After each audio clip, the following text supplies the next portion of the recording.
Hey guys, how are you all. मेरा नाम है रमनदीप सिंह। स्वागत है आपका मेरे चैनल एफएलएम के अंदर।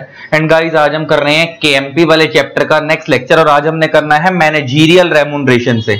ऑल्दो हमने इससे पहले वाली क्लास में सेक्शन 196 करा था, जहां पे हम लोगों ने अपॉइंटमेंट ऑफ केएमपी के बारे में बात करती। उससे पहले सेक्शन 203 करा था, वो भी अपॉइंटमेंट ऑफ केएमपी में डील करता था, लेकिन मैंने आपको दोनों में फर्क बताया था क्या है, दोनों एक साथ लगते हैं। ठीक है जी। अब इसमें हमने बीच में कुछ एक दो सेक्शन छोड़ दिए, जैसे ऑफिसर इन डिफॉल्ट की डेफिनेशन अभी छोड़ दी है, करवाएंगे आगे, इसको छोड़ेंगे कुछ नहीं। ऑफिसर इन डिफॉल्ट की डेफिनेशन अभी छोड़ी हुई है। इसके अलावा ऊपर एक सेक्शन 200 था, 200, उसको भी छोड़ा हुआ है। छोटे मोटे टुच्चे टुच्चे सेक्शन अभी हम बाद में करेंगे। सेक्शन 200 कहां गया, हमने छोड़ा था, ये रहा। बाकी अभी हमने सेक्शन 203 और 196 कर लिया। आज हम 197 से शुरू कर रहे हैं। Appointment managerial remuneration. Managerial remuneration जो है ये सेक्शन 197 है।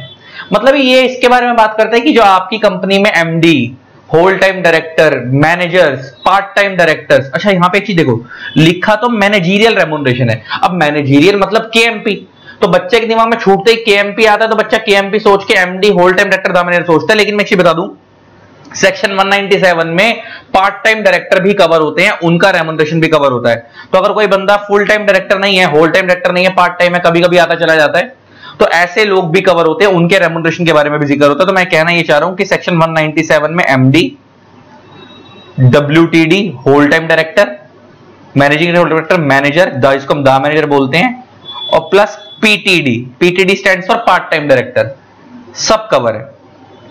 ठीक है, इन सबके रेम्यूनरेशन के बारे में बात हो रही है। अब देखो, ऑब्वियस सी बात है, कोई भी बंदा जब काम करता है तो पैसे के लिए करता है, तो आप उनको कितना पैसा दोगे, कितना रेम्यूनरेशन दोगे। अगर कोई बंदा आपकी कंपनी में एमडी की कैपेसिटी में काम करता है तो उसको आप कितना रेम्यूनरेशन दे सकते हो, साल की कितनी सैलरी दे सकते हो, उसके बारे में 197 में बात की जा रही है। MD, whole time director, the manager, part time director, और इन सबको मिलाकर देखो, हम इसमें दो चीजें पढ़ेंगे। अकेले बंदे को कितना दे सकते हो, एक अकेला एमडी है, उसको देना चाहो तो कितना दे सकते हो, और जितने MD, whole time director, the manager मिलाकर सारे जो हैं उन सबको मिलाकर कितना दे सकते हो टोटल में। दोनों की लिमिट के बारे में पढ़ेंगे, लिमिट दी हुई है। ठीक है जी, 197 के अंदर। अच्छा, मैं एक चीज और क्लियर कर दूं, ये जो मैनेजरियल रेम्यूनरेशन वाला टॉपिक है ना, ये वाला कि आप कितना रेम्यूनरेशन दे सकते हो, ये only applicable on public company है, only applicable on public company है। और अभी ना मैं तुम्हारे को बताऊंगा, इन्होंने यहां पे लिखा हुआ है, अभी थोड़ा सा एक छोटा सा आइडिया दे देता हूं कि ये कहते हैं कि भाई कोई भी कंपनी मैनेजरियल रेम्यूनरेशन जो है वो मैक्सिमम 11, मान ले कंपनी एक्स लिमिटेड, इसका जो नेट प्रॉफिट है वो 100 करोड़ का है, तो ये कहता है कि कोई भी कंपनी जो मैनेजरियल रेम्यूनरेशन देगी, मैक्सिमम जो वो रेम्यूनरेशन देगी वो देगी 11% ऑफ नेट प्रॉफिट। ये मैक्सिमम है नेट प्रॉफिट। तो इसका मतलब अगर आपका नेट प्रॉफिट आपकी कंपनी का मान लेते हैं 100 करोड़ है, तो 100 करोड़ का 11% हो गया 11 करोड़ रुपए। तो आपकी कंपनी के सारे MD, whole time director, the manager, part time director, सबको मिलाकर जो आप मैक्सिमम पैसा बांटोगे वो कितना बांटोगे, 11 करोड़ रुपए बांटोगे, 11 करोड़ रुपए बांटोगे। अच्छा, पार्ट टाइम डायरेक्टर भी ना दो होते हैं, सुनना मेरी बात ध्यान से, मैं क्या कह रहा हूं। पार्ट टाइम डायरेक्टर भी दो तरीके के होते हैं। एक वो होते हैं जो कभी कभी आते हैं और आकर चले जाते हैं, और एक वो वाले होते हैं, एक आते हैं जो समटाइम्स विजिट करते हैं। जैसे एग्जांपल, वीकली बेसिस पे, मंथली बेसिस पे, महीने में 2-3 बार आ गए, हफ्ते में 1-2 बार आ गए, ऐसे इस तरीके से विजिट कर ली। एक होते हैं इंडिपेंडेंट डायरेक्टर, वो भी पार्ट टाइम डायरेक्टर का ही पार्ट होते हैं, लेकिन ये लोग जो होते हैं ये बहुत रेयर आते हैं। ये जनरली कब आते हैं, only in board meeting. Generally कब आते हैं, इन बोर्ड मीटिंग ओनली। और ये बोर्ड मीटिंग के अंदर आते हैं, एडवाइस देते हैं और चले जाते हैं, बोर्ड मीटिंग ओनली। और इसको, इनके आने के लिए इनको क्या मिलती है, सिटिंग फीस मिलती है। क्या मिलती है, सिटिंग फीस।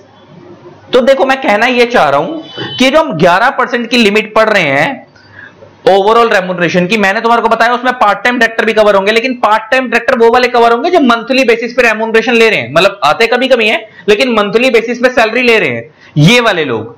जो सिटिंग फीस ले रहे हैं, अब उनको सिटिंग फीस दी जा रही है, मतलब वो मतलब साल में अगर 4 बार बोर्ड मीटिंग हो रही है, 5 बार बोर्ड मीटिंग हो रही है, वो इंडिपेंडेंट डायरेक्टर सिर्फ 5 बार आ रहा है, एडवाइस दे रहा जा रहा है, उसको सिटिंग फीस मिल रही है। ये सिटिंग फीस की जो पेमेंट है ये इस ओवरऑल रेम्यूनरेशन में कवर नहीं होती है, इस 11% में काउंट नहीं होती है, अलग से दी जाती है। कंपनी के पास जो प्रॉफिट तो बहुत सारा है ना, प्रॉफिट तो 100 करोड़ का है, उसमें से 11% आप किसको बांट सकते हो, मैनेजरियल रेम्यूनरेशन को। मतलब मेरे कहने से कि उस 11% में ये सिटिंग फीस वाला अमाउंट कवर नहीं है, अलग से देती है कंपनी, ये अलग से देती है। और मैक्सिमम जनरली 1 लाख रुपए के आसपास सिटिंग फीस दी जाती है, तो वो हम आगे जाके पढ़ेंगे। उस सिटिंग फीस का अमाउंट इस मैनेजरियल रेम्यूनरेशन में काउंट नहीं होता, वो ओवरऑल देगी तो कंपनी प्रॉफिट में से ही, लेकिन इस 11% की लिमिट में वो काउंट नहीं होता, वो एक्स्ट्रा है जो कंपनी दे रही है। तो मेरे कहने से पार्ट टाइम डायरेक्टर में नॉर्मल वाले पार्ट टाइम डायरेक्टर भी आते हैं, सिटिंग फीस वाले भी आते हैं, तो सिटिंग फीस वाला जो अमाउंट है वो इसमें कवर नहीं होता। वो ये बात मैंने कहां से निकाली है, ये बात नीचे लिखी हुई है, यहां पे पढ़ लो, ये देखो कहां लिखी है बात, द परसेंटेज, जो ऊपर वाली हम परसेंटेजेस पढ़ रहे हैं, aforesaid shall be exclusive of any fees payable to director under subsection 5। और सबसेक्शन 5 में किसके बारे में बात होती है, कोई भी डायरेक्टर जो कंपनी के अंदर आता है और by way of fees meeting attend करता है, और जनरली सिटिंग फीस लेते हैं, ये कौन होते हैं, जनरली इंडिपेंडेंट डायरेक्टर होते हैं। तो कह रहा है ये जो सिटिंग फीस वगैरह का पैसा दिया जाता है, ये उस ओवरऑल जो लिमिट है ऊपर 11% वाली, उसमें कवर नहीं होता। तो मतलब ये एक्स्ट्रा है, तो कंपनी दे तो प्रॉफिट में से रही है, लेकिन उस 11% वाले प्रॉफिट में से दे रही, जो ओवरऑल प्रॉफिट है उसमें से दे रही है।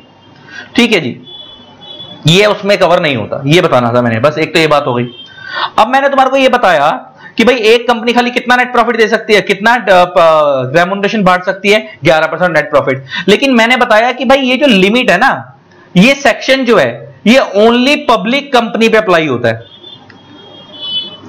ओनली किस पे एप्लीकेबल है, पब्लिक कंपनी पे एप्लीकेबल है। तो इसकी इंटरप्रिटेशन ये है कि एक प्राइवेट कंपनी 11% से ज्यादा भी बांट सकती है, चाहे 20%, 30%, 40%, विदाउट एनी प्रॉब्लम, उनको कोई दिक्कत नहीं है। It means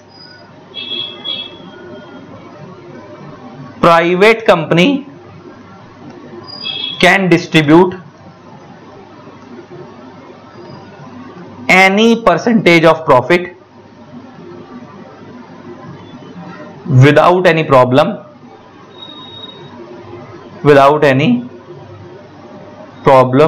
because this 11% limit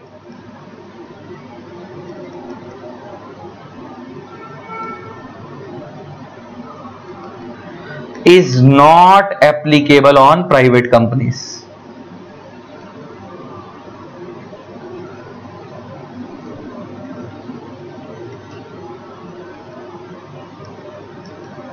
ठीक है जी, ये एक नोट डलवा दिया।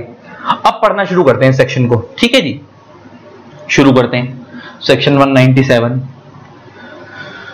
देखो एनालिसिस बहुत कुछ है, तो पहले तो मैनेजरियल रेम्यूनरेशन होता क्या है, अब मैंने ये बताया, डाल दिया एक पैराग्राफ छोटा सा। Just as profit drive business, incentive drive the managers of the business. जैसे हर एक बंदा जब भी धंधा खोलता है, कोई कंपनी खोलता है, तो उसका मेन एम प्रॉफिट कमाना होता है। तो कंपनी का एम प्रॉफिट कमाना है, तो जो कंपनी के मैनेजर्स हैं, जो टॉप लेवल पे एमडी, होल टाइम डायरेक्टर ये लोग बैठे हैं, इनका एम भी प्रॉफिट ही कमाना है, इसीलिए उस कंपनी के साथ जुड़े हैं। Not surprisingly then in a fiercely competitive corporate environment, managing remuneration is an important piece in the management puzzle. तो कह रहा है आज की डेट में हर इंसान पैसे के लिए काम करता है। आज के कॉर्पोरेट वर्ल्ड में इस पजल के अंदर, एक फंसी हुई दुनिया के अंदर, मैनेजमेंट पजल के अंदर हर बंदा पैसे से ही मोटिवेशन लेगा। जिसको जितना ज्यादा पैसा मिलेगा उतना ज्यादा मोटिवेट होगा। तो इसीलिए इसको बड़े लेवल पर बनाने के लिए मैनेजर्स को पर्क्स दिए जाते हैं, बाहर जाने की अपॉर्चुनिटी दी जाती है, एक्स्ट्रा पे दी जाती है, वगैरह वगैरह। तो हम इसके बारे में सब कह रहे पढ़ेंगे। शुरू कर रहे हैं सेक्शन 197। तो मैंने वापस बोल रहा हूं, section 197 of the company lays down the provision of overall managerial maximum remuneration and managerial remuneration। अच्छा, दो बातें लिख रहा है, ओवरऑल मैक्सिमम एंड मैनेजरियल क्यों बोल रहा है? एंड इसलिए बोल रहा है कि अकेले अकेले को कितना देंगे एंड ओवरऑल में कितना देंगे। अभी जो मैंने 11% लिमिट बताई है ओवरऑल के लिए, और मैं एक चीज और बता रहा हूं, लिखा मैनेजरियल रेम्यूनरेशन है, लेकिन ऐसा नहीं कि इसमें खाली केएमपी वाले लोग ही आएंगे, इसमें MD, whole time director, manager तो आएंगे, लेकिन पार्ट टाइम डायरेक्टर भी आएंगे। लेकिन अच्छा, पार्ट टाइम डायरेक्टर में मैंने मगर ये बता दिया कि पार्ट टाइम डायरेक्टर में दो तरीके के होते हैं, एक वो जो मंथली बेसिस पे रेम्यूनरेशन लेते हैं या ईयरली बेसिस पे लेते हैं, एक वो जो सिटिंग फीस देते हैं। सिटिंग फीस वाले भी इस 197 में ही कवर है, लेकिन उनका रेम्यूनरेशन इस 11% की लिमिट में कवर नहीं होता, उनके लिए अलग से सबसेक्शन 5 में जिक्र किया गया। ठीक है जी, सॉरी, सबसेक्शन 2 में जिक्र किया गया और सबसेक्शन 5 दोनों को साथ में जिक्र किया गया। तो उनको कितना दे सकते हो, लेकिन उनके लिए मतलब रेम्यूनरेशन तो उनको भी इसी 197 में मिलेगा, लेकिन उनको इस 11% की लिमिट में नहीं मिलेगा, वो अलग से मिलता है। अब आगे पढ़ना शुरू करते हैं। The total managerial remuneration payable bye a public company, देखो मैंने इसको फोकस कर रखा है, बोल्ड कर रखा है पब्लिक, क्यों? इट मींस प्राइवेट कंपनी पे ये लिमिट नॉट एप्लीकेबल है, प्राइवेट कंपनी पे प्रोविजन नहीं लगते। समझ आ गई? आगे the total managerial remuneration payable by public company to its directors include, अच्छा टू इट्स डायरेक्टर्स मतलब डायरेक्टर में तो सारे आ गए, MD, whole time director, part time director, तो आगे देखो to its directors including MD and whole time director. अच्छा ऐसा क्यों बोल रहा है एंड इट्स मैनेजर? क्योंकि डायरेक्टर में नॉर्मल डायरेक्टर भी कवर हो रहे हैं, साथ में एमडी और होल टाइम डायरेक्टर भी कवर हो रहे हैं, इसलिए मैंने बोला सब पे कवर हो रहा है, प्लस मैनेजर पे भी कवर हो रहा है। In any financial year shall not exceed 11% of the net profit of that company for that financial year computed in the manner laid down in section 198। यहीं इसका पहले ही रुक जाओ। इसका मतलब देखो आपको नेट प्रॉफिट का 11% बांटना है, किसको? मैनेजरियल रेम्यूनरेशन मैक्सिमम जो आप एक साल में दे सकते हो, लेकिन shall not exceed का मतलब क्या है? Maximum 11%, maximum 11% of net profit आपको देना है, shall not exceed है, ठीक है जी। मगर वो नेट प्रॉफिट कैलकुलेट कैसे होगा वो सेक्शन 198 में बताया हुआ है, वो आपके कोर्स में नहीं है, उसको आप छोड़ दो वो अकाउंट्स के टीचर सिखाते हैं, मतलब लॉ में नहीं है वो आपके कोर्स में। मतलब देखो हमने क्या पढ़ा कि 11% ऑफ नेट प्रॉफिट आपको बांटना है, मैं एक साल में आप दे सकते हैं मैनेजरियल रेम्यूनरेशन, और वो नेट प्रॉफिट कैसे कैलकुलेट किया जाएगा वो सेक्शन 198 में बताया गया। 197 में लिमिट बताई कि आप 11% नेट प्रॉफिट का बांटोगे, लेकिन नेट प्रॉफिट कैलकुलेट कैसे होगा 198 बताया, 198 आपके कोर्स में नहीं है, लेकिन 198 अकाउंट्स वाले टीचर जनरली जब आपको बैलेंस शीट वगैरह बनाते हैं तो मेरे ख्याल से वहां पे टॉपिक आता है, तो वहां पे सिखा देते हैं आप लोगों को। तो 190 तो पेपर में जब लॉ में क्वेश्चन आएगा तो सिंपल पहले से बता देगा कि नेट प्रॉफिट इतना है, तो बताओ कितना मैनेजरियल रेम्यूनरेशन दे जाएगा, तो खुद ही आपको बता देगा। तो नेट प्रॉफिट तो आपको पता है 11% निकालना है, तो आप दोगे। लेकिन आगे क्या लिख रहा है? Except that the remuneration of director shall not be deducted from the gross profit. तो मार्को ने बताई दिया कि ये जो नेट प्रॉफिट दिया, ये जो रेम्यूनरेशन दिया जाएगा वो नेट प्रॉफिट के बेस पे दिया जाएगा, ग्रॉस प्रॉफिट के बेस पे नहीं। तो पहले इस कंपनी का ग्रॉस प्रॉफिट है, उसमें से खर्चे माइनस करते हैं तब जाके नेट प्रॉफिट निकल कर आता है। तो वो क्या क्या माइनस करना है उसमें से वो सेक्शन 198 में बताया हुआ है। तो वो कह रहा है उसके अकॉर्डिंग पहले आप नेट प्रॉफिट कैलकुलेट कर लो, तो जो नेट प्रॉफिट निकल कर आया उसका आप मैक्सिमम कितना दे सकते हो? 11% तक दे सकते हो।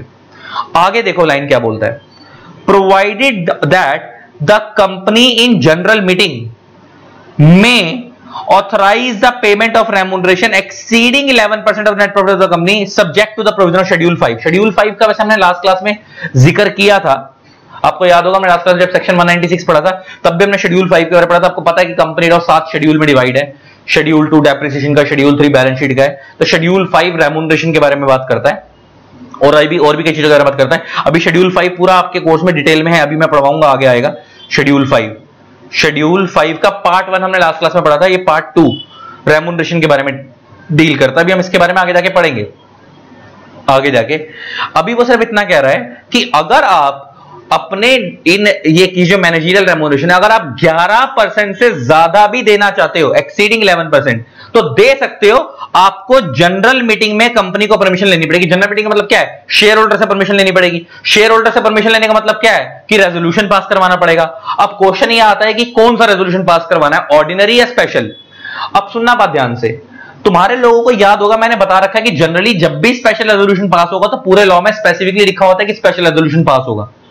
अगर कहीं पे कुछ ना बताया जाए तो हमेशा ऑर्डिनरी रेजोल्यूशन पास होता है। लेकिन यहां पे ना दिक्कत क्या है, यहां पे ऑर्डिनरी रेजोल्यूशन पास नहीं होगा, यहां पे स्पेशल रेजोल्यूशन पास होगा। भले ही यहां पे बताया नहीं गया स्पेशल, लेकिन स्टिल स्पेशल रेजोल्यूशन पास होगा। वो क्यों ऐसा मैं बोल रहा हूं वो अभी मैं आगे जाके बात करूंगा, वो मैं अभी आगे जाके बात करूंगा। अब इस लिमिट को ठीक भी कर लेना, ये जो मैंने यहां पे सिंपली लिखा ना ओआर, अब मैं इसको ठीक भी कर लेना, इसको यहां पे, तो यहां पे नीचे एक ये छोटी सी करेक्शन कर लेना बुक में। नीचे लिखा हो ना, as per company manager 2017, those companies who are making sufficient adequate profit, no approval of central government is required in case of managerial remuneration exceeding 11%, therefore the company may exceed 11% simply by passing ordinary resolution की जगह special resolution कर दो। इसको ठीक कर लो बस यहां पे। अब मैं ऐसा क्यों बोल रहा हूं, ऐसे पहले मैं ऑर्डिनरी ही सिखाता था बच्चों को, ऑर्डिनरी, लेकिन इसके बाद ना देखो दो तरीके की इंटरप्रिटेशन होती है, एक होती है लॉजिकल, एक होती है लिटरल। जब मैंने इसकी लॉजिकल इंटरप्रिटेशन करी तो वो ओआर हो नहीं सकता। देखो लॉ मेकर तो साइलेंट है, तो आप ओआर भी पास करवा सकते हैं, एसआर भी पास करवा सकते हो, लेकिन मैं आपको यही सिखाऊंगा कि हमेशा एसआर पास करना है। बस एसआर पास कराने को मैं क्यों बोल रहा हूं अभी मैं आगे जाके इसके बारे में बात करूंगा, मैंने ऐसा क्यों करा। अभी के लिए सिर्फ इतना समझ लो कि भाई एक कंपनी मैक्सिमम मैनेजरियल रेम्यूनरेशन कितना बांट सकती है, उसके नेट प्रॉफिट का 11%। अगर वो इस 11% से ज्यादा देना चाहती है तो क्या वो दे सकती है? यस, लेकिन उनको एसआर पास करवाना पड़ेगा जनरल मीटिंग के अंदर। ये एसआर वाली बात कहां से निकल कर आई है? देखो, क्योंकि यहां तो सिर्फ इतना लिखा हुआ है कि आपको अगर आप 11% से ज्यादा देना चाहते हो आपको जनरल मीटिंग में अप्रूवल लेना पड़ेगा। जनरल मीटिंग में अप्रूवल कौन देंगे? Share holders. जब कुछ ना बताया जाए तो ओआर होता है, लेकिन मैं एसआर क्यों बोल रहा हूं इसके बारे में भी आगे जाके बात करूंगा। तो अभी के लिए हमने सिर्फ क्या सीखा? अभी के लिए अच्छा, एक चीज और थी। पहले क्या होता था, 2017 में अमेंडमेंट एक्ट, 2017 में अमेंडमेंट आई थी कंपनी लॉ में। तो 2017 अमेंडमेंट एक्ट आने से पहले क्या प्रोविजन था कि कंपनी मैक्सिमम 11% तक का net profit MD, whole time director, दामेदार को बांट सकती है। अगर 11 से ऊपर देना तो आपको सेंट्रल गवर्नमेंट की परमिशन लेनी पड़ेगी। लेकिन अब वो सेंट्रल गवर्नमेंट की परमिशन वाला कंसेप्ट हटा दिया गया 2017 के बाद, इसको थोड़ा सिंपल कर दिया। अब आज के डेट में सिंपल ये है कि नॉर्मली एक कंपनी कितना मैनेजरियल रेम्युनरेशन दे सकती है? 11% ऑफ नेट प्रॉफिट। और अगर वो 11 से ज्यादा देना चाहती है तो उसको एसआर पास करवाना पड़ेगा, और वो 11 से ज्यादा भी दे सकती है। लेकिन मैं बार बार क्या बोल रहा हूं, ये सिर्फ प्रोविजन किसके ऊपर एप्लीकेबल है? पब्लिक कंपनी के ऊपर एप्लीकेबल है, प्राइवेट पे एप्लीकेबल ही नहीं है। तो इसकी इंटरप्रिटेशन ये है कि अगर प्राइवेट कंपनी 11 से ज्यादा भी देना चाहती है, 20, 30, तो वो दे सकती है, उसको एसआर पास कराने की जरूरत नहीं है, क्योंकि प्राइवेट कंपनी पे सेक्शन लगता ही नहीं है, बात ही खत्म हो गई। अब अच्छा, ये मैंने अब हाँ, बस एक डाउट रह गया, मैंने तुम्हारे लिए छोड़ दिया है, वो भी आगे क्लियर कर दूंगा कि यहां पे मैंने इस जनरल मीटिंग के अंदर रेजोल्यूशन पास करवाना पड़ेगा, इसको मैंने एसआर क्यों लिखा, ओआर क्यों नहीं लिखा? क्योंकि नॉर्मली हम पूरे कंपनी लॉ में जहां भी सिर्फ इतना लिखा होता है कि जनरल मीटिंग में रेजोल्यूशन पास करवाना, तो वहां पे हम उसको ओआर मानते हैं। स्पेशल रेजोल्यूशन जहां पे भी पास कराना तो वहां पे अलग से लिखा होता है कि एसआर पास होगा, हम तभी एसआर मानते हैं, अदरवाइज ओआर मानते हैं। लेकिन यहाँ पे ऐसा कुछ नहीं लिखा, ओआर एसआर, और जब कुछ ना लिखा जाए और इतना लिखा जाए कि जनरल मीटिंग में अप्रूवल है तो ओआर होता है। लेकिन मैंने स्टिल आपको क्या बोला कि यहाँ पे एसआर मानोगे आप, इसको क्यों मानोगे अभी मैं ये डाउट आपके लिए मैंने छोड़ दिया, भी आगे बात करूंगा इसके बारे में। अभी के लिए हमने क्या सीखा? 11% तक का नेट प्रॉफिट देना है तो कोई दिक्कत नहीं है, फ्रीली बांट लो। इससे ऊपर देना है तो एसआर पास करवाना पड़ेगा। अच्छा, तो 11% तक के लिए क्या पास कराना पड़ेगा? बीआर। नॉर्मल रेम्युनरेशन देने के लिए तो बीआर आप पास करवा लो, काम खत्म हो जाएगा। लेकिन 11 से ऊपर जाना तो आपको क्या पास कराना पड़ेगा? एसआर पास करवाना पड़ेगा। और आप 11 से ऊपर भी जा सकते हो। अभी के लिए इतना याद रखो, प्रोवाइडेड फर्दर दैट, अब यहां से एनालिसिस चालू होने वाला है। अच्छा, 11 जो है ये किसी एक के लिए, सबका मिलाकर है, सबका मिलाकर है। अब ये नीचे बोल रहा है कि अगर आप किसी एक को देना चाहते हो, किसी एक को, तो कितनी लिमिट रहेगी? जरा पढ़ना। Provided further that except with the approval of a company general meeting by SR, यहीं रुक जाओ। Except with the approval of company general meeting by SR मतलब, अभी इस लाइन को इग्नोर ही कर दो, अभी आगे पढ़ो। The remuneration payable to any one MD और होल टाइम डायरेक्टर और manager shall not exceed 5% of the net profit of the company। अगर आपकी कंपनी में आप किसी, देखो ओवरऑल में तो 11 बांट सकते हो, लेकिन अगर आप किसी एक एमडी को और एक होल टाइम डायरेक्टर को अकेले को कितना दे सकते हो? मैक्सिमम 5%। तो एग्जांपल लेके बात करते हैं। आपकी कंपनी में एक एमडी है तो आपने उसको दे दिया 5%, प्लस आपकी कंपनी में 3 पीटीडीज हैं, पार्ट टाइम डायरेक्टर है, आपने उनको दे दिया 6%। तो ये अलाउड हो गया। तो टोटल कितना हो गया? 6, 5, 11%। तो दिस इज अलाउड, आप ऐसा कर सकते हो।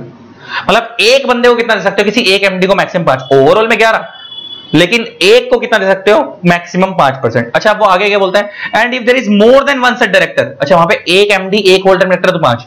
अब वहां लोग कह रहे हैं if there is more than one such director means एक एमडी भी है और एक होल टाइम डायरेक्टर भी है, तो कितना दोगे? आगे then remuneration shall not exceed 10% of the net profit to all such director and the manager taken together. अब इसका क्या मतलब है? मान लो आपकी कंपनी में एक एमडी भी है, एक डब्ल्यूटीडी भी है, मान लो प्लस 4 पार्ट टाइम डायरेक्टर है आपकी कंपनी में, तो इसको मैक्सिमम कितना दे सकते हो? 5। इसको मैक्सिमम कितना दे सकते हो? 5। दोनों का मिलाकर 10 हो गया। और इनको लास्ट कितना दोगे? 1%, क्योंकि ओवरऑल लिमिट का भी ध्यान रखना है, ओवरऑल 11 से ज्यादा नहीं जाना चाहिए। तो ये भी अलाउड है, ये भी अलाउड है। क्या बोल रहा है वो? किसी एक को कितना दोगे? एक एमडी, एक होल टाइम डायरेक्टर को या एक मैनेजर को 5%। अगर शेल नॉट एक्सीड 5, इससे ज्यादा नहीं दोगे किसी एक को। अगर एक से ज्यादा है आपकी कंपनी, मतलब मान लो कि कंपनी में एमडी भी है और होल टाइम डायरेक्टर भी, और ऐसा हो सकता है। अच्छा, बच्चे बोलते हैं सर जब आपने केएमपी की डेफिनेशन पढ़वाई थी तो वहां पे आपने लिखा था कि कंपनी में केएमपी कौन होगा? एमडी और सीईओ और द मैनेजर। एमडी, और आपने बोला था कि होल टाइम डायरेक्टर केएमपी कब बनेगा? अगर आपकी कंपनी में ये लोग नहीं है। अब मेरे कहने की सेंस ये नहीं थी, मैंने आपको बात वहां पे भी क्लियर की थी। ऐसा नहीं है कि ये जिस कंपनी में एमडी होगा वहां पे होल टाइम डायरेक्टर नहीं होंगे, होंगे, लेकिन जिस कंपनी में एमडी को केएमपी की पोजीशन दे दी वहां पे होल टाइम डायरेक्टर को केएमपी की पोजीशन नहीं मिलेगी। समझ आ गई ना बात? केएमपी की। हाँ, अगर आपकी कंपनी में एमडी है ही नहीं तो आप होल टाइम डायरेक्टर को केएमपी बना लो, लेकिन जिस कंपनी में एमडी है तो होल टाइम डायरेक्टर भी हो सकता है वहां पे, लेकिन होल टाइम डायरेक्टर को केएमपी की पोजीशन नहीं मिलेगी, वहां पे पोजीशन खाली एमडी को मिलेगी। तो मैंने कहीं पे भी ये नहीं बोला, देख लो जब हमने स्टार्टिंग में डेफिनेशन पढ़ी थी, तो ऐसा नहीं है कि जिस कंपनी में एमडी होगा वहां दा मैनेजर नहीं होगा, ये तो हमारे को क्लियर है, क्योंकि दा मैनेजर के पास भी सब्सटेंशियल पावर होती है, एमडी के पास भी सब्सटेंशियल पावर होती है। तो अगर दा मैनेजर के पास सारी की सारी सब्सटेंशियल पावर होती है, ऑलमोस्ट सब्सटेंशियल होती है, तो इसलिए जहां पे दा मैनेजर होगा वहां पे एमडी नहीं होता, ये तो क्लियर है। लेकिन जहां पे एमडी है वहां पे होल टाइम डायरेक्टर हो सकता है। अभी आपको जब हमने स्टार्टिंग में केएमपी की डेफिनेशन पढ़ी थी, यहां पे क्या लिखा था, केएमपी कौन बनेगा, सीईओ, एमडी और दा मैनेजर। और थर्ड पॉइंट में लिखा था होल टाइम डायरेक्टर भी केएमपी बनेगा, लेकिन कब बनेगा, अगर आपकी कंपनी में एमडी, सीईओ और मैनेजर नहीं है तो इसका अगर आपकी कंपनी में एमडी है तो आप होल टाइम डायरेक्टर भी होंगे आपकी कंपनी के अंदर, हो सकते हैं, लेकिन आप होल टाइम डायरेक्टर को केएमपी नहीं बनाओगे, आप केएमपी खाली एमडी को बनाओगे। लेकिन अगर आपकी कंपनी में एमडी नहीं है तो आप होल टाइम डायरेक्टर को क्या बना लो, केएमपी बना लो। इसकी इंटरप्रिटेशन ये है।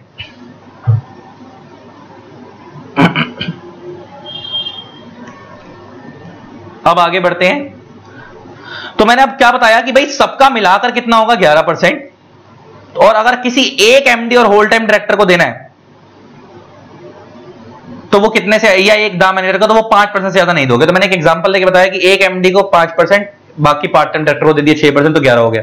दूसरा, अगर आपकी कंपनी में एक एमडी भी है, एक होल टाइम डायरेक्टर भी है, तो 5 इसको दे दिया, 5 उसको दे दिया, और बाकी पार्ट टाइम डायरेक्टर को दे दिया। एक केस और बन सकता है कि मान लो आपकी कंपनी में एक दा मैनेजर है, ये केस 1 कर देते हैं, ये केस 2 कर देते हैं, ये केस 3 कर देते हैं।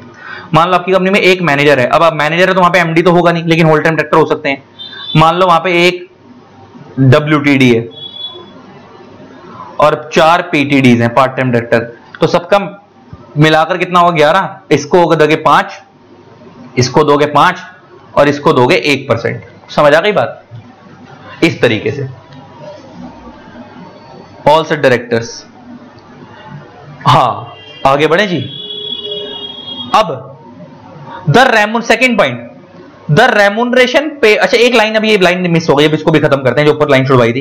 Provided for the date except with the approval of general meeting by SR, the remuneration payable to one MD whole time director shall not exceed 5। अच्छा, इसका मतलब क्या कि नॉर्मली आप एमडी, होल टाइम डायरेक्टर और दा मैनेजर को अकेले को 5% से ज्यादा नहीं दोगे, लेकिन ऊपर क्या लिखा है, except with the previous approval of the company general meeting by SR. इसका मतलब अगर आप एसआर पास करवा लेते हो तो आप अकेले को भी 5 से ज्यादा दे सकते हो। इसका मतलब ये, अब इसकी इंटरप्रिटेशन क्या है, ध्यान से सुनना। अब मैं जो गेम खेलने वाला हूं, मान लो कंपनी एक्स लिमिटेड, अभी फिर इसके ऊपर मैंने फ्लो चार्ट बनवाया, लिखवा दूंगा। मान लो इस कंपनी में एक एमडी है, एक WTD है और 4 PTDs हैं, पार्ट टाइम डायरेक्टर्स। तो यहां पे तो अगर आप मान लो 4 PTD हैं, ठीक है जी, 4 पार्ट टाइम डायरेक्टर हैं, तो वो कह रहा है एक को कितना दे सकते हो, 5। तो ये आपने करा 5%, ये केस 1 हो गया। एक होल टाइम डायरेक्टर को भी मान लो दिया आपने 5, तो आप 4 पार्ट टाइम डायरेक्टर को खाली कितना दे सकते हो, बचा हुआ 1%, क्योंकि आपको ओवरऑल 11% लिमिट का ध्यान रखना है। तो दिस इज अलाउड, ये ओके सिचुएशन, ऐसा कर सकते हो, ऐसा कर सकते हो। कैटेगरी 2, केस 2, आप एक एमडी को तो दे रहे हो 5%, एक WTD को दे रहे हो 5%, और जो आपकी कंपनी में 4 पार्ट टाइम डायरेक्टर हैं आप उनको 2% देना चाहते हो, तो ओवरऑल में 12 हो गया। तो यहां पे क्या हुआ कि ओवरऑल में 12% हो गया, तो ओवरऑल मैनेजरियल रेम्यूनरेशन बढ़ गया। अब ओवरऑल में मैनेजरियल रेम्यूनरेशन बढ़ गया ओवरऑल के केस के अंदर, तो अब आपको एसआर पास करवाना पड़ेगा, क्योंकि आपकी ओवरऑल की लिमिट बढ़ गई। 11% से ऊपर जाने के लिए आपको एसआर पास करवाना होता है। अच्छा, यहां पे अब क्या हुआ है कि यहां पे एमडी और होल टाइम डायरेक्टर वाली आपने इंडिविजुअल लिमिट नहीं बढ़ाई, लेकिन ओवरऑल लिमिट बढ़ गई, इसलिए अब आपको एसआर पास करवाना है। कई बार ऐसा भी होगा भी केस 3 कि ओवरऑल लिमिट नहीं बढ़ी लेकिन इंडिविजुअल बढ़ गई। एग्जांपल लेके बात करते हैं, आपकी कंपनी में एक एमडी है, आप उसको 6% देना चाहते हो 5 की जगह। एक WTD है, आप उसको 4% दे रहे हो, और आपकी कंपनी में 4 पार्ट टाइम डायरेक्टर हैं, आप उनको 1% दे रहे हो खाली ओवरऑल का। तो आप ओवरऑल में तो 11 ही बांट रहे हो, लेकिन आपने जो एक एमडी की लिमिट है, जो मैक्सिमम 5 तक दे सकते थे, आपने 6 दे दिया, ये तो मैक्सिमम है ना, और इसको 5 की जगह 4 दे दिया, 4 तो ओके है, मैक्सिमम 5 है। अब 5 पूरा दे कम तो कोई दिक्कत नहीं है, लेकिन इसको 5 की जगह 6 दे दिया, तो आपने इंडिविजुअल लिमिट एक्सीड कर दी। ओवरऑल लिमिट एक्सीड नहीं करी, लेकिन इंडिविजुअल लिमिट एक्सीड कर दी, अंदर वाली। तो इस केस में वो कह रहा है आप ऐसा कर सकते हो, लेकिन आपको इसके लिए अलग से क्या पास करवाना पड़ेगा, एसआर पास करवाना पड़ेगा। वो यही लिखा हुआ है, यहां पे ये लिखा हुआ है, ये रहा। तो वो क्या कह रहा है, शुरुआत कैसे हो रही है, provided for except with the prior approval of the company general meeting by SR. मतलब या तो आप एसआर पास करवा लो, अदरवाइज नॉर्मली आप एक एमडी को होल टाइम डायरेक्टर मैनेजर को 5% से ज्यादा का नहीं दोगे। इसका मतलब अगर आप 5 से ज्यादा देना चाहते हो तो क्या पास करवाओ, एसआर। अब मैं इसको ऊपर से लिंक कर रहा हूं। अब देखो इंडिविजुअल लिमिट जंप करने के लिए एसआर पास हो रहा है, और ऊपर ओवरऑल जो लिमिट अगर आप जंप करने हो तो उसके लिए वहां पर उन्होंने स्पेसिफाई नहीं करा कि एसआर या ओआर। वहां पे सिर्फ इतना लिखा था कि भाई आप 11% से एक्सीड नहीं करोगे, और नीचे लिखा हुआ था कि अगर आप ओवरऑल में 11 से एक्सीड करोगे तो आपको शेयर होल्डर से परमिशन लेनी है, लेकिन ये नहीं बताया कि एसआर या ओआर। अब मेरे कहने की सेंस ये है कि इंडिविजुअल लिमिट जो छोटा मैटर है उसको जंप करने के लिए एसआर पास करवा रहे हैं, और ओवरऑल की 11% की लिमिट को जंप करने के लिए अगर हम ओआर पास करवा देंगे तो ये तो गलत हो जाएगा। ये तो लॉजिकली गलत हो जाएगा कि भाई ओवरऑल में 11 से ज्यादा बांट रहे तो ओआर, लेकिन इंडिविजुअल के अंदर जो एमडी होल्डर डायरेक्टर की 5% की लिमिट जंप करी लेकिन ओवरऑल एक्सीड नहीं करी तो एसआर। छोटे मैटर के लिए एसआर, बड़े के लिए ओआर, ऐसा तो हो नहीं सकता ना। एसआर तो हमेशा स्ट्रिक्ट मैटर के लिए होता है। तो लॉजिकली अगर इंडिविजुअल लिमिट जंप करने के लिए एसआर पास हो रहा है तो ओवरऑल लिमिट जंप करने के लिए भी एसआर ही पास होगा, भले लॉ मेकर ने स्पेसिफाई नहीं करा। This is called logical interpretation, this is called logical interpretation. तो जो मैंने तुम्हारे को ऊपर छुड़वाया था कि मैंने तुम्हारे को यहाँ पे लाइन लिखी थी कि भाई अगर कंपनी 11% की लिमिट को जंप भी करना चाहती है तो एसआर पास करवा के कर सकती है। यहाँ पे पहले ओआर लिखा हुआ था, तो मैंने बोला था कि ये एसआर क्यों है, क्योंकि यहाँ पे तो लॉ मेकर ने तो खाली लॉ मेकर नहीं तो नोट तो मैंने डाला है, ये वाला नोट तो मैंने डाला है, ये लॉ में नहीं लिखा हुआ है, लेकिन ये लॉ मेकर ने तो खाली ये लिखा हुआ है कि अगर आप 11% की लिमिट जंप करोगे तो आपको जनरल मीटिंग में परमिशन लेनी है शेयर होल्डर से, लेकिन वो ओआर पास करा के लेनी है एसआर की। वो वहां पे यहाँ पे ऐसा कुछ नहीं लिखा लॉ मेकर ने, लॉ मेकर ने तो लॉ साइलेंट छोड़ दिया। लेकिन मैंने क्या बताया कि इस अप्रूवल को हम एसआर मानेंगे, ओआर नहीं मानेंगे। वो क्यों था मैंने रोका था, वो लॉजिक ये था कि भाई ओवरऑल की लिमिट को अगर हम इंडिविजुअल लिमिट को जंप करेंगे तो वो ओआर एसआर पास करने को बोल रहा है, और ओवरऑल की जंप करेंगे तो ओआर पास होगा। तो ओवरऑल तो ज्यादा बड़ा मैटर है ना, ज्यादा पैसा निकल रहा है कंपनी से, तो वहां पे ओआर पास होगा। और जो इंडिविजुअल लिमिट जंप कर रहे हैं भले 11% लिमिट एक्सीड नहीं करे तो वहां पे एसआर पास करवाना, तो लॉजिकली गलत हो जाएगा। तो अगर इंडिविजुअल लिमिट जंप करेंगे तब भी एसआर पास होगा, और ओवरऑल लिमिट एक्सीड करे तब भी एसआर पास होगा। और अगर मान लो दोनों लिमिट जंप कर जाए, इंडिविजुअल भी प्लस ओवर भी, केस ओवर 4 बना लेते हैं एक और। यहां पे तो क्या हुआ, इस वाले केस में तो क्या हुआ, एक एमडी का आपने एमडी को 6% दे दिया, मतलब 5 से ज्यादा दे दिया, तो इंडिविजुअल लिमिट जंप करी है, लेकिन ओवरऑल में 11 ही है, ओवरऑल जंप नहीं करी, तो आपको एक ही एसआर पास करवाना है इस मैटर के लिए। लेकिन केस 4 बनाता हूं। केस 4 ये है कि मान लो आप एक एमडी को 6% दे रहे हो, एक डब्ल्यूटीडी को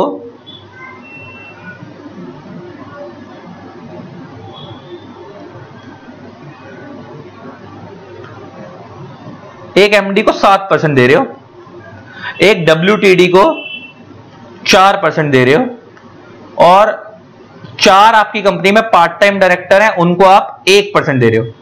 तो ओवरऑल में कितना हुआ, 7 4 11 और एक 12%। अगर आप यहां पे देखो तो यहां पे दोनों एक्सीड कर गई, इंडिविजुअल वाली भी एक्सीड कर गई और ओवरऑल वाली भी एक्सीड कर गई। इंडिविजुअल वाली एक्सीड कर गई तो एक एसआर आप इसके लिए पास करवाओगे इंडिविजुअल लिमिट जंप का,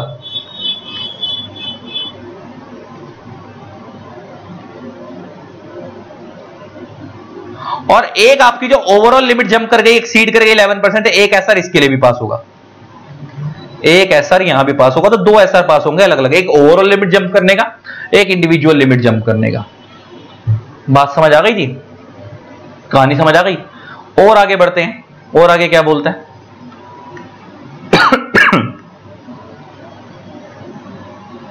the remuneration payable to director who are neither MD nor whole time director shall not exceed 1% of the net profit of the company if there is a MD or whole time director or manager। अच्छा वो क्या बोल रहा है, there is a means single।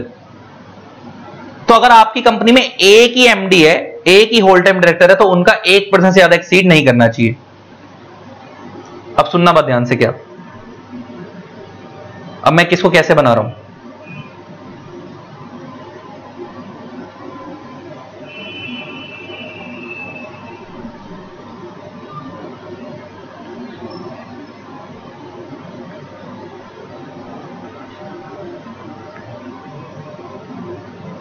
Case 5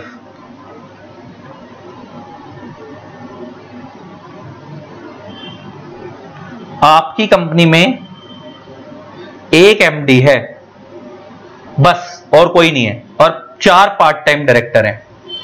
तो वो कह रहा है कि अगर आपकी कंपनी में एक एमडी वगैरह है तो आप कैसे करोगे, इसको दोगे 5% और बाकियों को आप खाली 1% दोगे बस, तो कितना दोगे? 6%।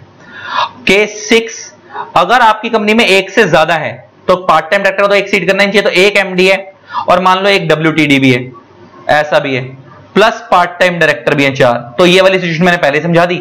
इसको 5, क्योंकि अगर यहाँ पे हमने सुपर वाले से लिंक कर दिया मैंने इसको। कह रहा है अगर आपकी कंपनी में, क्या बोल रहा है, अगर आपकी कंपनी में the remuneration payable to directors who are neither MD nor whole time director, अगर आपकी कंपनी में जो एमडी और होल टाइम डायरेक्टर के अलावा जो बचे हुए लोग हैं, मतलब कौन? Part time directors. बचे हुए लोग कौन हो गए? Part time directors. उनका रेम्युनरेशन कितने से एक्सीड नहीं करना चाहिए? 1% से एक्सीड नहीं करना चाहिए अगर आपकी कंपनी में एक ही एमडी होल टाइम डायरेक्टर है। और अगर एक से ज्यादा है तो आपको फिर मैं इसको ऊपर वाले से कनेक्ट करूं, तो वो इस ऊपर वाले में हो गया कि अगर एक को आप 5% दोगे और अगर जो एक से ज्यादा है तो दूसरे को भी आप मिलाकर 10 से ज्यादा नहीं दोगे, तो दूसरी सिचुएशन ये हो गई, केस 6 ये हो गया, इसको 5 और इसको 1%, तो ये हो गया आपका 11% ओवरऑल में नहीं। और कैटेगरी एक और बनाई है इसने, अगर आपकी कंपनी में 3% of net profit in any other case, अगर आपकी कंपनी में एमडी, होल टाइम डायरेक्टर, दा मैनेजर है ही नहीं, इनमें से कोई भी नहीं है, सिर्फ पार्ट टाइम डायरेक्टर ही है, तो आप ओवरऑल में फिर 11% नहीं बांटोगे, खाली कितना बांटोगे? 3%। केस 7, आपकी कंपनी में 4 पार्ट टाइम डायरेक्टर है बस, और कोई है ही नहीं, तो इनको आप लास्ट खाली कितना दोगे? 3% ऑफ नेट प्रॉफिट बस। तो सिचुएशन क्या बन गई? सिचुएशन कैसे बनी? सबसे पहले अगर आपकी कंपनी में एक एमडी है और बाकी सारे पार्ट टाइम डायरेक्टर, तो एक एमडी को या एक WTD को एक ही बंदा है तो उसको 5% और बाकियों को 1%। सिचुएशन पहली ये हो गई। दूसरा, एक से ज्यादा है, एक एमडी भी एक होल टाइम डायरेक्टर भी है, तो 5 इसको 5 इसको और पार्ट टाइम डायरेक्टर का 1 हो गया, तो टोटल हो गया 11। अगर आपकी कंपनी में एमडी WTD है ही नहीं, खाली पार्ट टाइम डायरेक्टर है, तो खाली 3% हो गया नेट प्रॉफिट का। ये 3 केस और बन गए आपके अलग से। अब बाकी मैंने बता दिया। हाँ, अब इनमें से किसी भी लिमिट को जंप करना चाहो, आप पार्ट टाइम डायरेक्टर की लिमिट को जंप करना चाहो, आप एमडी की लिमिट को जंप करना चाहो, तो आप एसआर पास करवा के कर सकते हो, क्योंकि ये सेकंड पॉइंट किसके अंदर आ रहा है? ये सेकंड पॉइंट इसी से शुरुआत हो रहा है, प्रोवाइडेड फॉर द डेट से। तो अगर आप ये पार्ट टाइम डायरेक्टर की लिमिट को भी जंप करना चाहते हो, 1 की जगह 2 देना चाहते हो, 3 देना चाहते हो, तो आप कर सकते हो। आपको क्या पास कराना पड़ेगा? एसआर पास करवाना पड़ेगा। तो लेते कहने की सेंस ये है कि अगर आपकी इंडिविजुअल लिमिट एक्सीड कर रही है, ओवरऑल एक्सीड नहीं कर रही, तो आपको खाली एक ही एसआर पास करवाना है। आपकी इंडिविजुअल लिमिट भी जंप कर रही है, ओवरऑल भी जंप कर रही है, तो आपको 2 एसआर पास करवाने हैं। तो मैंने ये दिखा दिया आपको। जैसे ऊपर वाली में सिचुएशन बनवाई थी, कौन सी वाली? ये वाली, कि जहां पे इंडिविजुअल जंप कर रही थी केस 3 में, ओवरऑल वाली जंप नहीं कर रही थी, ओवरऑल क्या रही थी, तो आपको एक एसआर पास करवाना था। लेकिन केस 4 के अंदर क्या था? इंडिविजुअल भी जंप कर रही थी प्लस ओवरऑल में 12% था, ओवरऑल वाली भी जंप कर रही थी, तो आपको 2 एसआर पास कराने थे, यहां और एक यहां। अब इसी का मैंने एक फ्लो चार्ट बनवाया, ऊपर की तरफ देख लो फटाफट। ये रहा, शुरू करते हैं। सिचुएशन बनाई है, अलग अलग कॉम्बिनेशन बनाए हैं, जरा देखो। Whether the following 5 combinations are allowed और नॉट। टोटल 60 डायरेक्टर है कंपनी में, एक एमडी, एक whole time director, 5 part time director. अब अलग अलग इसमें 5 सिचुएशन बनाई है, बताना क्या अलाउड है नहीं। पहला सिचुएशन 1, एमडी को दे रहे हो 5, अब ओवरऑल में कितना दे सकते हो? 11। एक होल टाइम डायरेक्टर उसको भी दे रहे हो 5, और बाकी के 5 पार्ट टाइम डायरेक्टर को कितना दे रहे हो? 1%, तो टोटल हो गया 11%। This is allowed. Category 2, MD को दे रहे हो 6, मतलब इंडिविजुअल लिमिट जंप कर दी, तो मैंने ब्रैकेट में लिख दिया एसआर पास करवाना पड़ेगा। होल टाइम डायरेक्टर को दे रहे हो 4 और पार्ट टाइम डायरेक्टर को दे रहे हो 1, तो ओवरऑल में 11 ही है, ओवरऑल में लिमिट जंप नहीं हुई, लेकिन एमडी की लिमिट जंप हो गई, तो एसआर पास करवाना पड़ेगा। एसआर पास करवाना पड़ेगा 1 ही, क्योंकि इंडिविजुअल लिमिट जंप करी है, ओवरऑल नहीं करी। क्या सिचुएशन 3, एमडी को दे रहे हो 7%, तो इंडिविजुअल लिमिट जंप हो गई। होल टाइम डायरेक्टर को दे रहे हो 4, पार्ट टाइम डायरेक्टर आपकी कंपनी में वो वाले हैं जो रेम्युनरेशन ले ही नहीं रहे, सिटिंग फीस ले रहे हैं, वो वाले इंडिपेंडेंट डायरेक्टर वाले, तो यहां पे लिख दे 0%, part time director sitting fees लेने हैं, टोटल हो गया 11%, ये भी अलाउड है, कोई दिक्कत नहीं है, एक ही एसआर पास कराना पड़ेगा। सिचुएशन 4, एमडी को दे रहे हो 7% और होल टाइम डायरेक्टर को दे रहे हो 5%, 7 5 12 हो गए। पार्ट टाइम डायरेक्टर को 0, मतलब वही सिटिंग फीस दे रहे हो, मगर टोटल में 12 हो गया। तो यहां पे वो वाला केस हो गया कि इंडिविजुअल भी जंप कर गई, ओवरऑल वाली भी जंप कर गई, 12 हो गई 11 से। तो यहां पे मैंने लिख दिया जनरल मीटिंग अप्रूवल चाहिए, क्योंकि लॉ मेकर ने तो एसआर नहीं लिखा ना, वहां पे जनरल मीटिंग लिखा, लेकिन मैंने लॉजिकली बता दिया कि इंडस्ट्री में क्या पास होगा? एसआर। तो यहां पे 7% के लिए जो लिमिट जंप हुई इंडिविजुअल वाली, उसके लिए एसआर, और ओवरऑल जो लिमिट जंप हुई है उसके लिए जनरल मीटिंग अप्रूवल लिखा है मैंने, लेकिन जनरल मीटिंग अप्रूवल का मतलब भी एसआर है, तो 2 एसआर पास होंगे। लेकिन पेपर में ना तुम सेफ साइड में रहने के लिए ना एसआर लिखना ना ओआर लिखना, तुम पता क्या करना, इंडिविजुअल लिमिट जंप करने के लिए एसआर, ओवरऑल लिमिट जंप करने के लिए जनरल मीटिंग अप्रूवल, जो लॉ मेकर की वर्डिंग है, बस यही लिख के आना। आप 2 एसआर मत लिखना, मैंने लॉजिकली बता दिया कि इंडस्ट्री में एसआर ही पास होता है इसके लिए, ओवरऑल जंप करने के लिए भी, लेकिन आप पेपर में इंडिविजुअल लिमिट जंप करने के लिए एसआर, क्योंकि लॉ मेकर ने खुद स्पेसिफिक लिखा है। ओवरऑल जंप करने के लिए 11% वाले के लिए लॉ मेकर ने जर्मेटिक अप्रूवल लिखा, तो आप भी जर्मेटिक अप्रूवल लिख देना। केस 5, एमडी को दिया 4%, होल टाइम डायरेक्टर को दिया 3 और पार्ट टाइम डायरेक्टर को दिया 1, टोटल 8% हो गया अलाउड है। 5 सिचुएशन नहीं दी। Note, SR means special resolution, जर्मेटिक approval means GM approval means जर्मेटिक अप्रूवल। इसके मैंने मतलब बताया इन टर्मिनोलॉजी का। अब मैंने 2 नोट डाले यहां पे, जरा इनको पढ़ना क्या है। Companies Amendment Act 2017 has abolished the requirement of obtaining central government approval for paying the remuneration exceeding 11%। मैंने क्या बताया था कि पहले अगर कोई भी कंपनी 11% से ज्यादा का रेमुनरेशन देना चाहती थी तो उनको सेंट्रल गवर्नमेंट से अप्रूवल लेना पड़ता था, लेकिन अब नहीं लेना होता। अब आपको खाली क्या करना है, जनरल मीटिंग में अप्रूवल लेना, मतलब एसआर पास करवाना है। एक और नोट डाला क्या, Companies Amendment Act 2017 has now specifically provided that the special resolution is compulsory for exceeding the limit of 5%, 10%, 1% or 3%, and on the basis of it can be presumed that special resolution would be compulsory for exceeding the limit of 11% also, though it is not clearly provided in first proviso। ये मैंने डाला, line देखो, अब analysis समझाया कि company law अगर individual limit जो है 5% वाली, अच्छा 5% वाली कौन सी थी, अगर एक एमडी है तो 1 से ज्यादा है एमडी और होल टाइम डायरेक्टर 10% और पार्ट टाइम डायरेक्टर को 1, और अगर आपकी कंपनी में कोई भी नहीं है तो 3%। हमने पढ़ी थी ना। ये जो लास्ट वाले केसेस है बड़े इंपॉर्टेंट है, ये फुल फ्लेज एनालिसिस है। ये जो ये वाले लास्ट वाले केसेस करवाए थे ये फुल फ्लेज एनालिसिस है। ये वाले, ये जो लास्ट की 3 सिचुएशन करवाई थी ये वाली, ये मोस्ट इंपॉर्टेंट सिचुएशंस हैं ये वाली, कि भाई अगर आपकी कंपनी में एक ही एमडी और बाकी पार्ट टाइम डायरेक्टर है तो आप 5% से ज्यादा नहीं दोगे और बाकियों को 1%, टोटल 6। अगर आपकी कंपनी में एक एमडी है और एक होल टाइम, मतलब 1 से ज्यादा है एमडी और होल टाइम डायरेक्टर वगैरह, तो 5 उनको मिलाकर 10 से ज्यादा नहीं होगा और सबका मिलाकर 11 से ज्यादा नहीं होगा, तो इनका हो गया 1। ये सिचुएशन 2 हो गई। और अगर आपकी कंपनी में खाली पार्ट टाइम ही है, फुल टाइम कोई है ही नहीं, तो उस केस में 3% मैक्सिमम। ये वाली जो मैंने सिचुएशन ये वाली नीचे वाली करवाई थी, है ना, कि 1% net profit there is 1 MD whole time director, 3% net profit in other case, मतलब जहां पे कोई एमडी होल टाइम डायरेक्टर है ही नहीं तो वहां पे 3% तक आप पार्ट टाइम डायरेक्टर को दे सकते हो।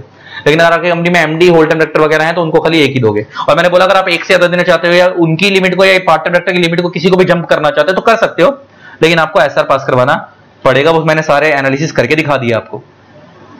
तो मैंने यहाँ पे एक नोट क्या डाला था कि वो मैंने वो समझाया तुम्हारे को, वो जो नोट डाला मैंने ये रहा कि भाई कंपनी एक्ट ये बोलता है कि अगर आप इंडिविजुअल लिमिट जंप करोगे तो आपको एसआर पास करवाना है। तो on the basis of this ये प्रिज्यूम किया जा रहा है कि अगर आप 11% की लिमिट को भी एक्सीड करते हो तब भी आपको एसआर ही पास करवाना है, although it is not clearly provided in the first proviso. Although act में नहीं लिखा, लेकिन स्टिल ये प्रिजम्पशन ली गई है कि इंडिविजुअल लिमिट जंप करने के लिए एसआर पास हो रहा है तो ओवरऑल लिमिट जंप करने के लिए भी एसआर ही पास करवाया जाएगा।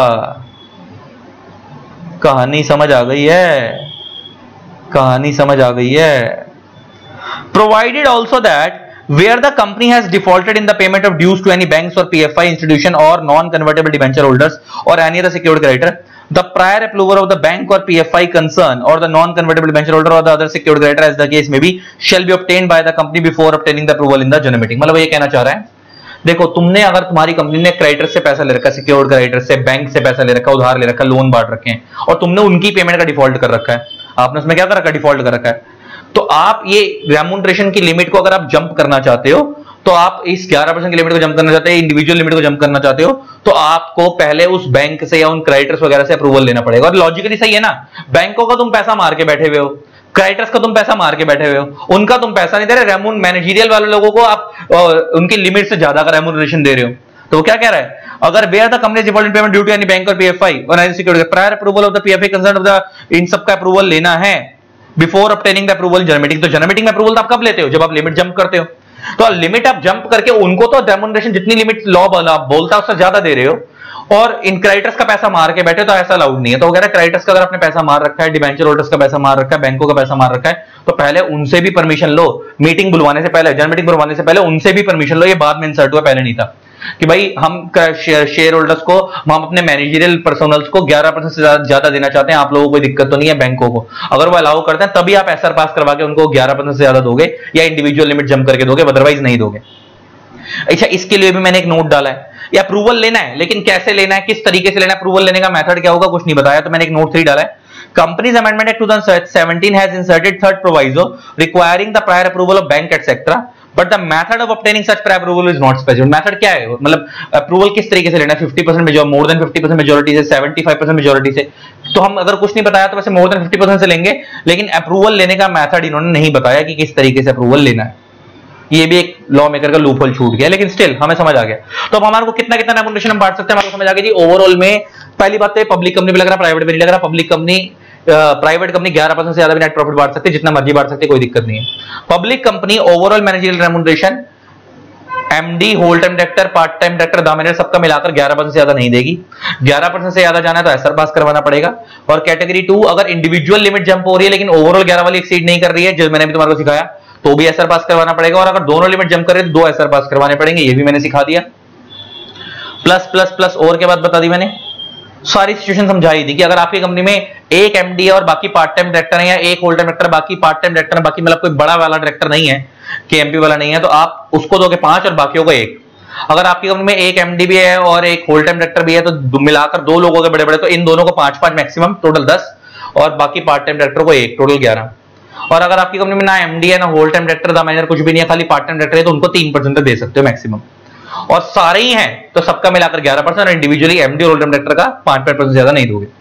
और अगर किसी में से किसी भी लिमिट को ज्यादा देना चाहते हो तो दे सकते हो, कोई दिक्कत नहीं, जंप करना चाहो करो, लेकिन एसआर पास करवाना पड़ेगा। और सारे अलग अलग केस बनवाकर दिखा दिए।